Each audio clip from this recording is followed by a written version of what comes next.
Welcome, bienvenue, as we would say back home.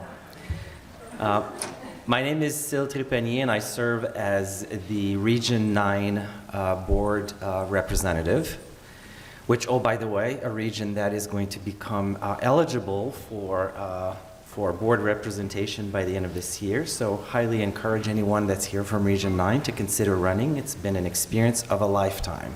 So I would highly encourage any of you to consider it. My full day job, I serve as the System Chief Nurse Executive for Providence. It's a system that's based in Renton, Washington. And then I'm just going to ask my colleague, Dr. Rasso, to introduce herself. Nope, I can't stand. This microphone doesn't go that far. Hi, everybody. So I am Roseanne Rosso. I have the honor of co-chairing the FAONL committee with Sil, and I can never say his last name. You said it again. I was like, I'm going to get it this time, but it's too French. I don't know. So this is my second year on the board. I also encourage anybody who has an open regent seat to apply. And so my life story in one sentence is I'm currently the editor-in-chief of Nursing Management Journal, and I retired from the CNO life almost 2 years ago. There is life after being a chief nursing officer. There's so much we can still offer for any of you that are even contemplating that. Although I see a lot of faces that are more at the other end of the spectrum, which makes me very happy because this presentation is about one of the designations available to you from AONL specifically that will absolutely validate your career and your contributions and also help you on your journey as you move forward. All right, that's enough of me. Sil, I think turning it over to you again. All right, well, first let's make sure we do another round of congratulations to our 2025 fellows. We've met yesterday, all 16 of them, and next year we're going to have 32. How's that for a plan? Let's make it. Now, that's assuming that many of you apply for it. So it would be great, right? So we're gonna have this as a goal that we can double our class of. The intent for this presentation here is to offer you a little bit more insights in the application process, eligibility. And maybe a little bit of insights, also some tricks of the trade to prepare and package a good nominations so that it is in your favor. I suspect that all of you know by now that it is the highest honor that one can receive through AONL, and it really. Remember that the intent is so that it can reflect the significance of your contributions to nursing leadership at large and to AONL.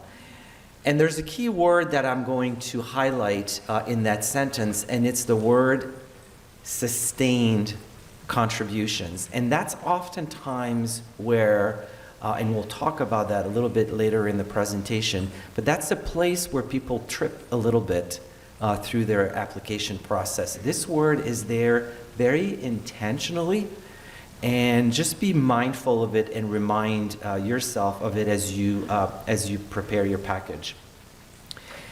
The other thing that I want to call out is it doesn't matter what your title is right now.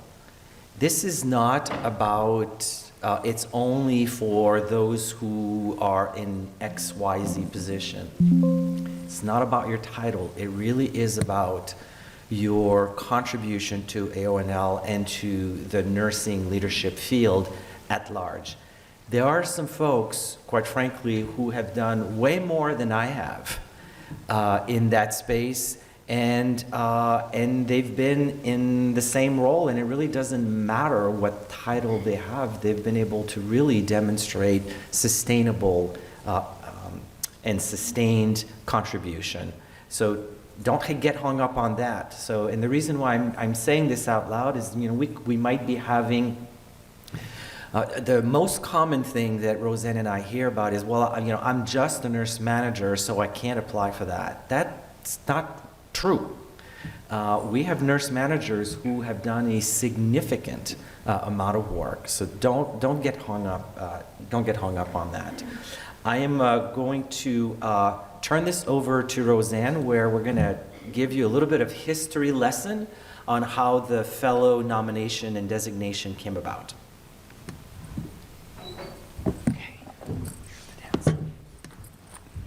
We're not going to dance like that just this once.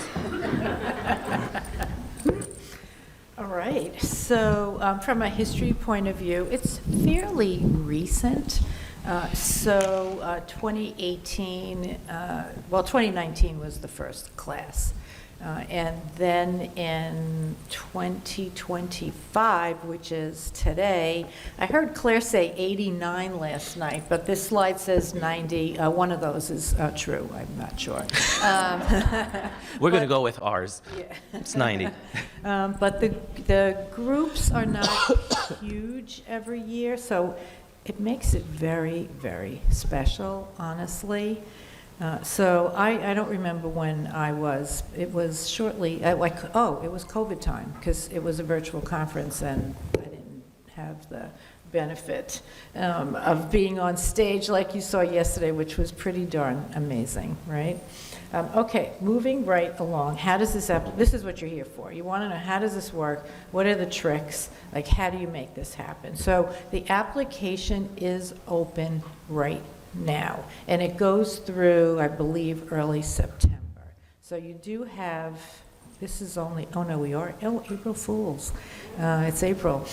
So you have quite a few months to get it together, but you will need all that time, because we are going to go through all the different sections that you have to write up. It's pretty extensive, and plus you need 2 letters of support, and then you have to work on that as well. So starting now makes a lot of sense.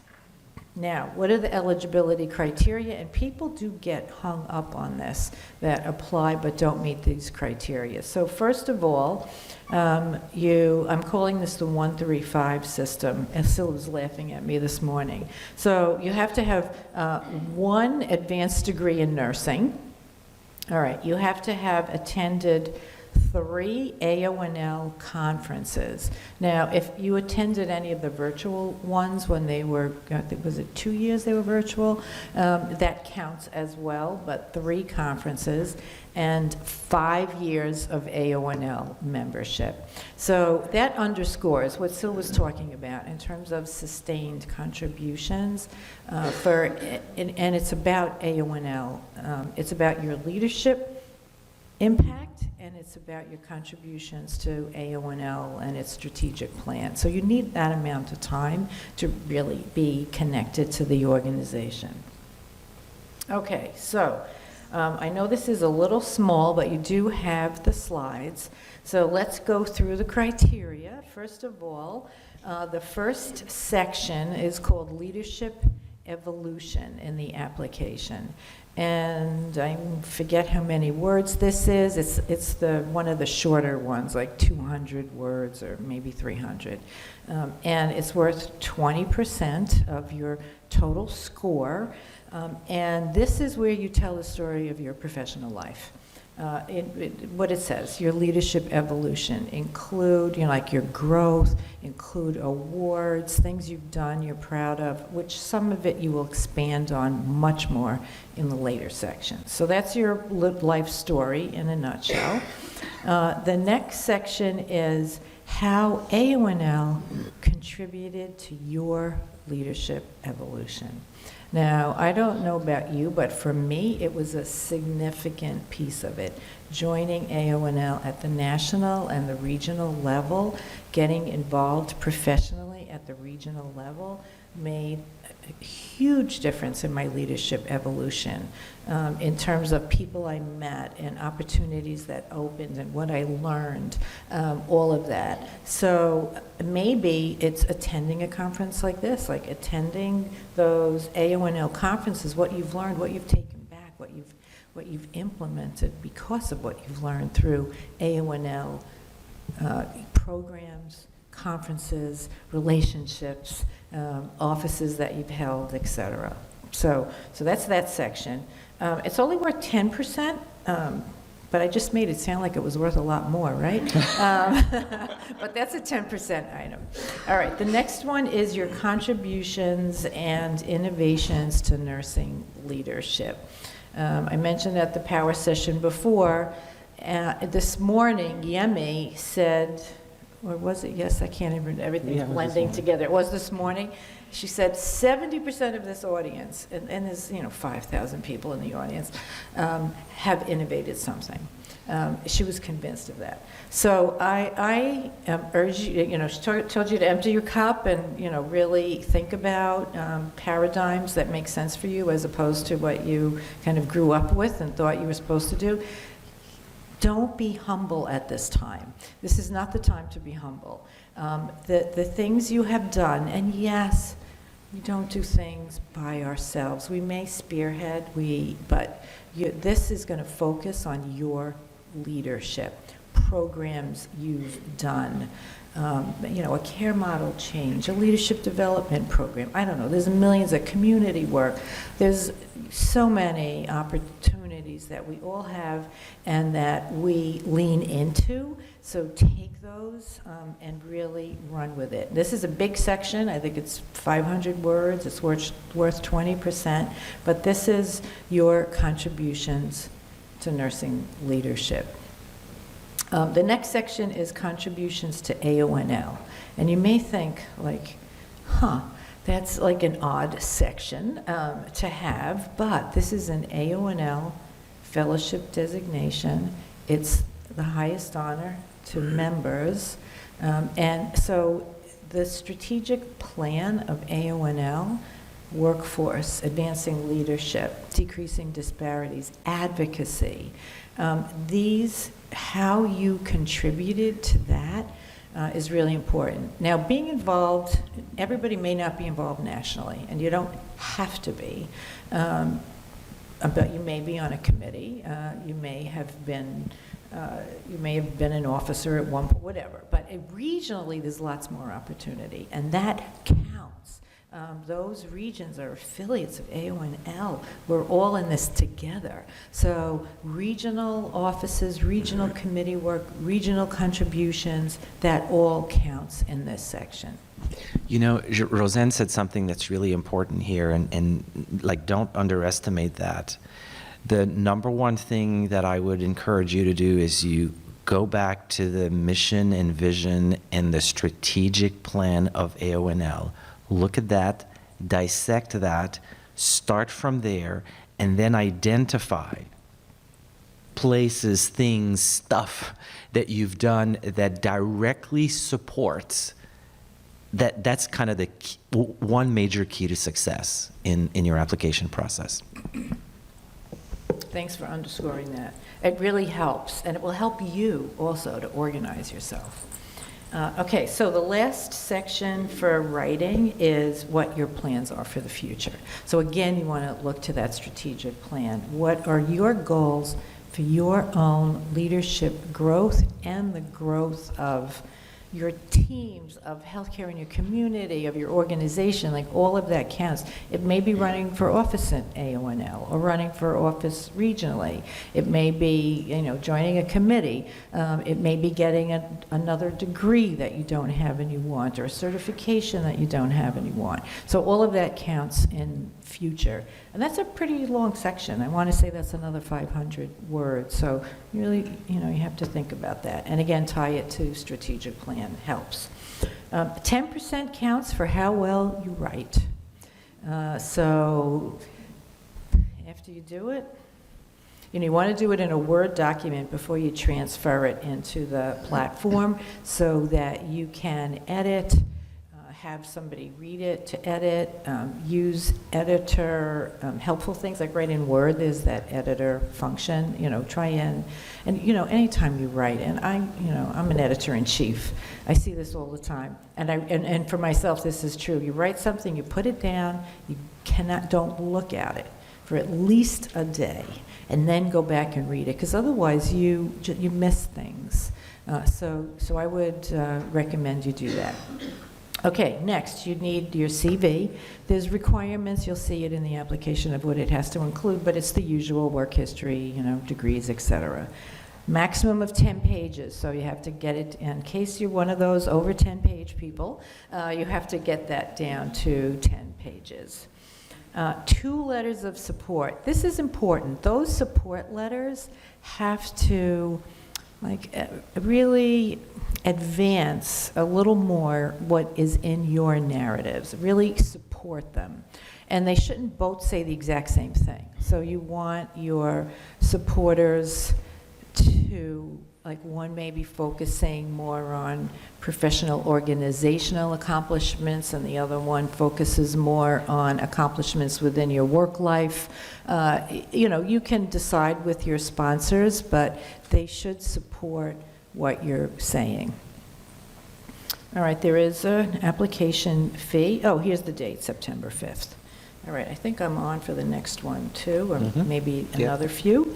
All right, so then what happens? So we get these applications, and then they are reviewed by the staff in the office for the criteria. Do you have the 5 years of membership? Do you have the 3 AONL conferences, et cetera? So that all gets cleared up, and then our committee, which is 12-ish people, maybe more than that, they get split up. We all get assigned.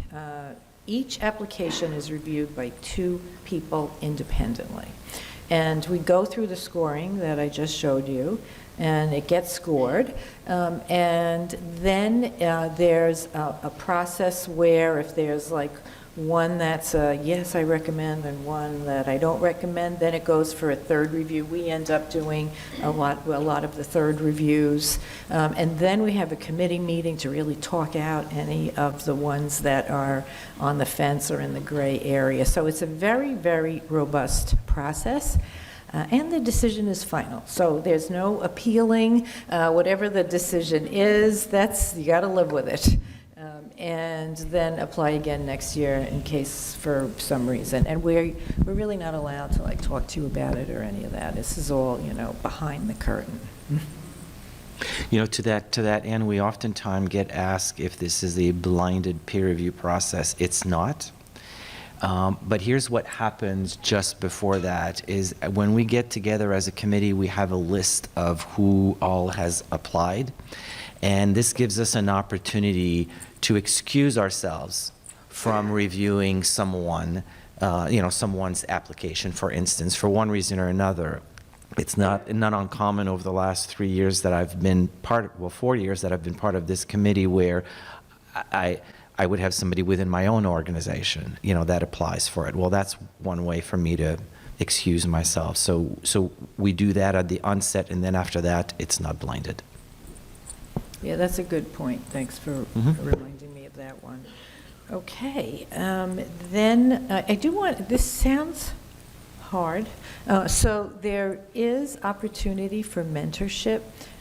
Kelsey, I'm looking at you because you're standing, but I think we can email you if we're interested in a mentor. How do you go about getting a mentor? Yeah, so my information, I'm Kelsey Irish. I oversee the fellowship program with AONL, and if you're interested in a mentor, you just have to email me, and then we'll pair you up with a fellow. We try to do the best we can to match time zones and all of that, so it's easy for you guys to work with us. And that's how it works. Pretty simple. The only fellows you cannot be paired with are those of us who are on the committee. Sorry. And you can reapply as many times as you want, and there's many people that do that, so don't feel bad about that. Okay, am I still on, or is it your turn? It's my turn for the next one. So why? what are the benefits of being recognized as a fellow? Well, you've seen some of those benefits through the last day and a half. So you do have the opportunity to use the designation. That's the only time where you could use the designation as Fellow of the American Organization of Nurse Leaders. So on your signature line, you actually get to have this amazing little pin here where you can wear, and then so you can demonstrate your fellowship. Yes, It's like Vanna is showing over here, and there's a special ceremony, induction ceremony, as you saw yesterday at the conference. After that, there's also a celebration that we do in recognition that we do for all fellows during the event. There is a directory that's available, and that is how you also can find mentors for yourself as you're looking at applying. And all of what Kelsey just described, the how to get a mentor, is also on that same page. And there's also a lot of, I would say, additional benefits outside of that comes with it, where you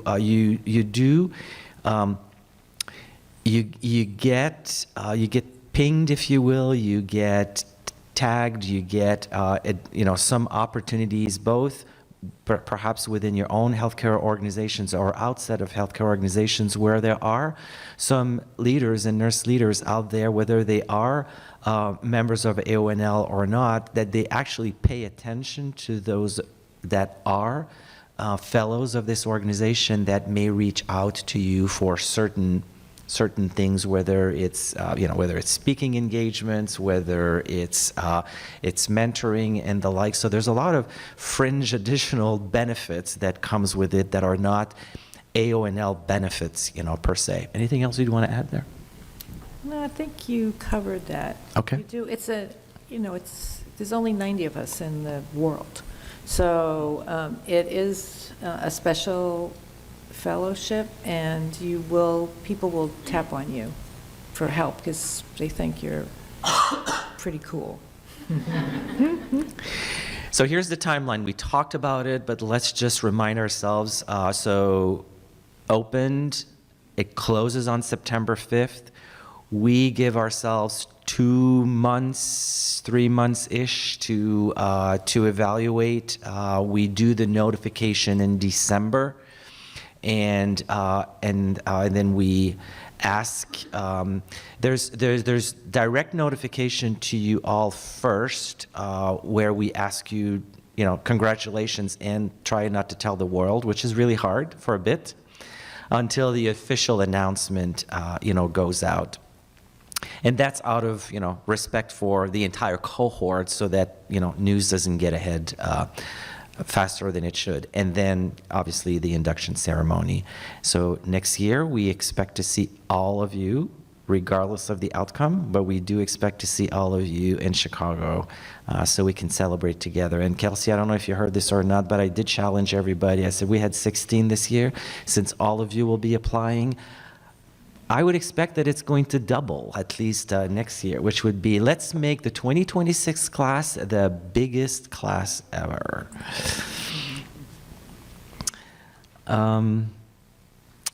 Is this one mine? And let me see for a second. Yes, this one is mine. So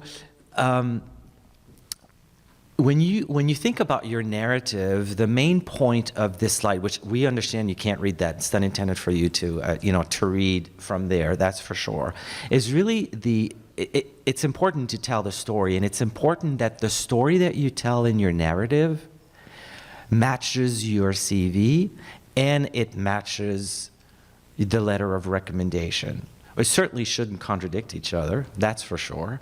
And Roseanne mentioned that earlier. Work very closely with your sponsors. Typically, your sponsors would have some, particularly the AONL member would have some sort of experience with it.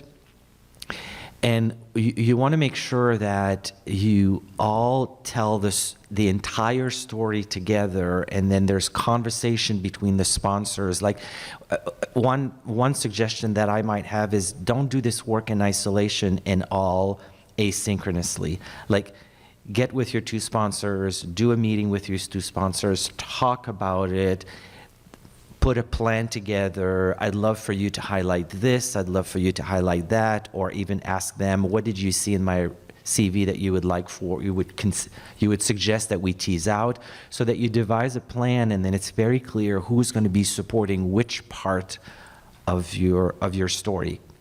Because it's about telling a story and making sure that everything can be seen. What trips the reviewers sometimes is you will see something absolutely amazing in the narrative, and then we try to find it in the CV and it's nowhere to be found. Well, then we can't, there's no evidence of it in the CV. And the other thing that I would say to that part is it would be a rare occasion where you'll be able to take your CV as it is and use it as it is in this application process. You will have to revisit it. You'll have to rearrange it, if you will, and you'll, and for some of you, will probably have to truncate it in one way or the other because of all the stuff that you may have in there. What else? Roseanne said this earlier today, today, a few minutes ago. She said, write it down, leave it alone, go back, to it tomorrow. One of the reasons for that is, well, number one, you'll probably have an aha moment and say, oh, I forgot about that. And you have to make sure that you don't send an application that is grammatically difficult to read, and the likes. And you would think that does not happen, and it does. And that's, that if there's one way you can trip a reviewer sooner rather than later is, by it being, quite frankly, offensive, right? Offensive to the eyes and the brain, and we don't want to. You don't want to do that for yourself. And listen, not all of us are excellent writers. I mean, that's just, for some of us, maybe we haven't even done this exercise before. That shouldn't stop you either. I'm not saying that to scare you. Actually, this is a perfect opportunity to develop those skills, and this is where you really want to tap. One of the reasons why you're in a venue like this one is so that you can network. Well, find those that you've recently, met through this network of great colleagues and really invite them. They may or may not be your sponsor. You need to have 2 sponsors, but there's a lot of people who can do a lot of work behind the scene. Phantom sponsoring is completely acceptable and, quite frankly, encouraged. I find that is very helpful. You can tell, right, when you read the application, those who have really spent a lot of time and they didn't put it together 3 days ago and asked their sponsor to write letters, and clearly there was just like no connection. So do yourself a favor. Roseanne, the next one is yours, I think. Okay. I think we've actually said most of this already. All the words on the side, on Sill's slide and this slide, were from our original applications. So this one is one of my letters of support, which went into my contributions to my regional ONL and also advocacy work that I did with them that had national implications. But anyway, I hate when I say and it just keeps coming out of my mouth. All right, sorry about that.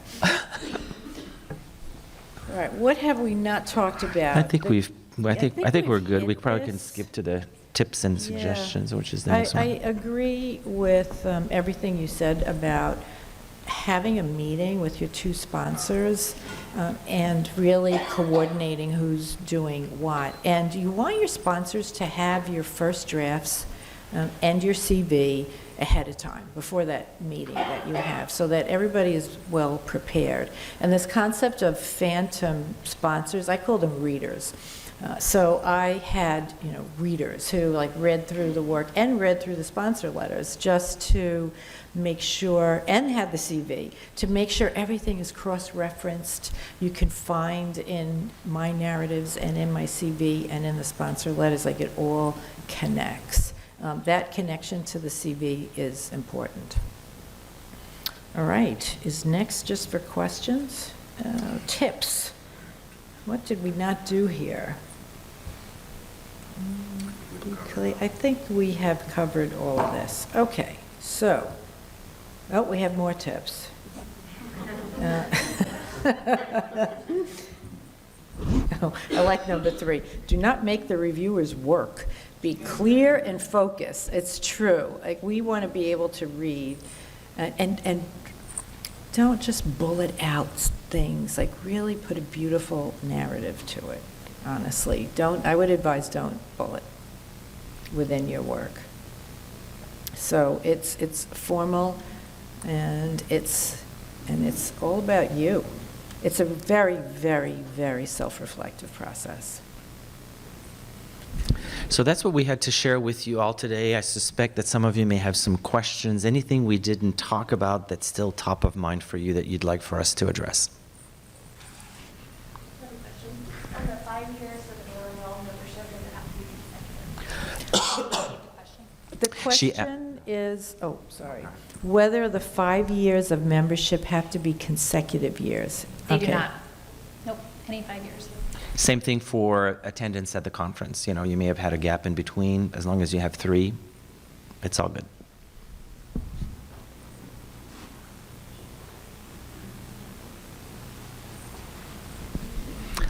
Yes.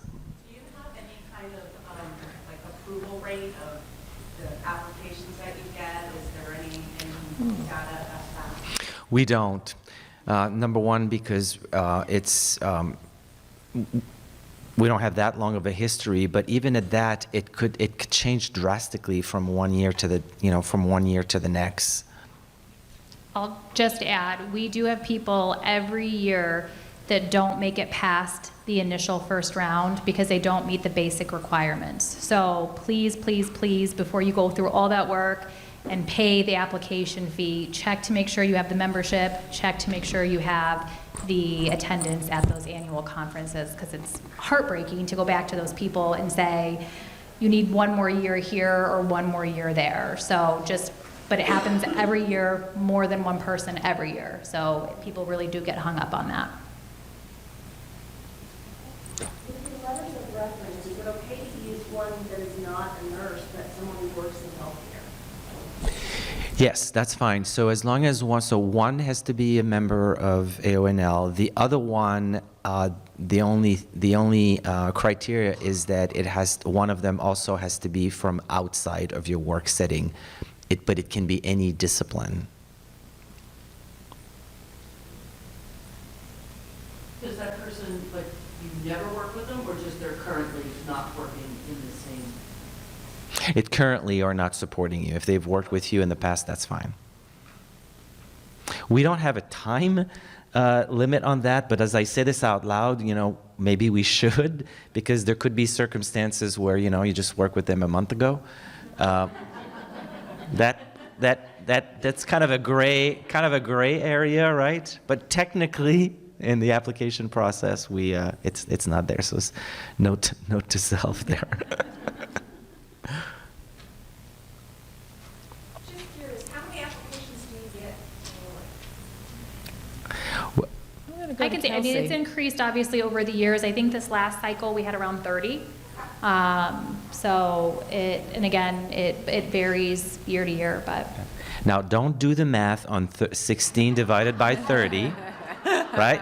Around. Because remember what Kelsey said is that there is a lot of them that didn't make it through. Some of them don't even get reviewed. So, because this is why these questions are a little bit tricky, because someone probably right now is going, oh my God, 50%, I'm not even going. No, don't go there. Well, and to Syl's point, it changes every year. So you may have a really robust cohort or application cohort, and their success rate is 95%. The next year, you may have a less than successful cohort, and that percentage is lower. So that's why it's really hard to give a percentage, because it's completely dependent on the applications.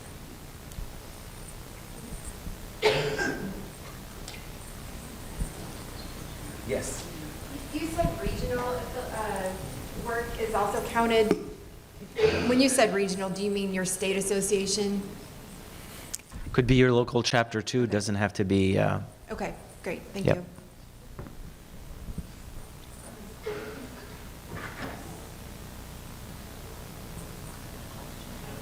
yes. Nurses who are no longer in the hospital and healthcare, that are in academia. Yeah, That's that fine. applies, absolutely, Oh, yeah. absolutely. You're still contributing.